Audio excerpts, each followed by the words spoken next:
I've started cleaning that corner already. Let me get up so you're not looking in the sun, and neither am I. So I've got my primary vines. Okay, hang on, something got twisted. There we go. So my primary vines have always been, zoom out, these 4 here, and then I've got one over there. All the grape producing vines grow off of your primary vines. So all the little growth that you had last year needs to come off. So as an example, if it's not this vine, because that's my primary, or this one here, because that's also my primary, it comes off. All the little ones, all these little runners like this and like this, because they're not going to produce fruit next year. They're going to literally die in spot where they are right now. Half of them are already dead. And then what that does is that also clears all the grape leaf out of here. So come next spring, it will do what it needs to do. It will produce well.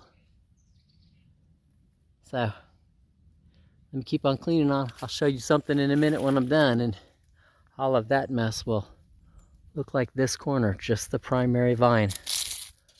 You know?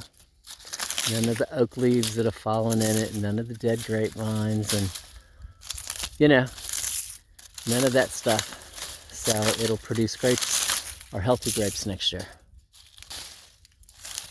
All right, talk to you in a few.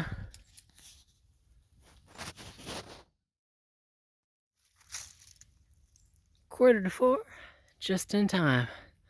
Sun is just getting ready to set, and I can feel the temperature dropping. Woo! Got a mess on the ground. Chickens are gonna love this tomorrow. And yeah, sky's clear.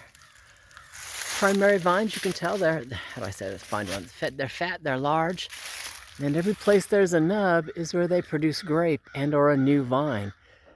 They won't produce grapes off the new vine. It's at the nub, which is why you prune all that stuff back. So like, you know, there's a good nub. There's another good nub. You know, those will be the ones that produce the grapes. You know. So it's all good. Everybody's here. Everybody's up. Everybody's cut. I do want to look at, just because this was a little bit of a pain in the butt, figuring out where I can, a long time ago I cut holes like this. The hole when I cut it like that was so I could reach in and do tomatoes on it and reach through if necessary. Now I don't have tomatoes on here, but those holes made it easier to pull, you know, old vine off of, and they're kind of only in this spot. So probably need to look at getting some zip ties and zip tying it much better to the frame, so I can make more of those holes all over. Be a little easier to prune next year. Because this probably took me as long as the entire orchard. You know? So it's just a thought process. I also say that because I have another one of these sitting in the workshop right now. It's the one that I was trying to see if I could use it as shade cover for the vehicle, but it doesn't take the wind that I get up here once you put the cover on it. So I thought about, I have another muscadine up front towards that where Panda likes to lay out in the shade. And I think she would like that, and that would give me a second set of muscadines, one here in the back and one there in the front. You know, just a thought process. This is the first one, and this is the one that you figure out how you want to do the second one. So, and then the other fun things, it was the nest, or a nest that was in the grapevines. Now I've messed it up a little getting it out, but somebody was living here, which is always cute.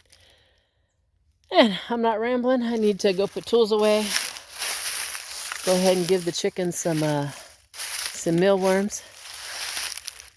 Part of their evening snack. They were right over here in the scrub. And yeah, go look at what I'm doing for me for dinner. So I and Miss Panda, who's just been up there supervising everything, we will talk to you later.